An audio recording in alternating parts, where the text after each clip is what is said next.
Naruto শুধু নিনজাদের যুদ্ধ আর জুটসুর গল্প না, এখানে আছে বিশ্বাস আর বিশ্বাসঘাতকতার মুহূর্ত যা ভক্তদের হৃদয় ভেঙে দিয়েছে।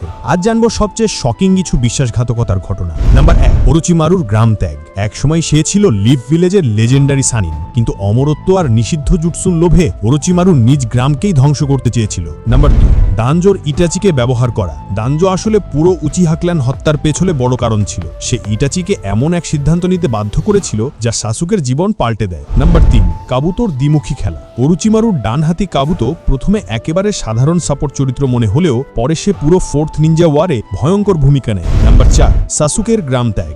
নারুটোর সবচেয়ে কাছের সাথী একদিন তাকে ছেড়ে যায় আর শক্তির খোঁজে ওরোচিমারুর কাছে চলে যায়। এই বিশ্বাসঘাতকতা ছিল ভক্তদের জন্য সবচেয়ে কষ্টদায়ক মুহূর্তগুলোর একটি। নাম্বার 5, ওবিতোর অন্ধকারে হারিয়ে যাওয়া। একসময় কাকাশি আর রিনের টিমমেট ওবিতো, যে নিজেকে গ্রামের জন্য উৎসর্গ করেছিল, সেই ছেলেটাই পরিণত হলো বিশ্বের সবচেয়ে বড় হুমকিতে। তাহলে বলো তো, নারুটো অ্যানিমের কোন বিশ্বাসঘাতকতাটা তোমার কাছে সবচেয়ে শকিং লেগেছে? কমেন্টে লিখে জানাও। আর আরো ইউনিক নারুটো ফ্যাক্ট পেতে সাবস্ক্রাইব করতে ভুলবে না।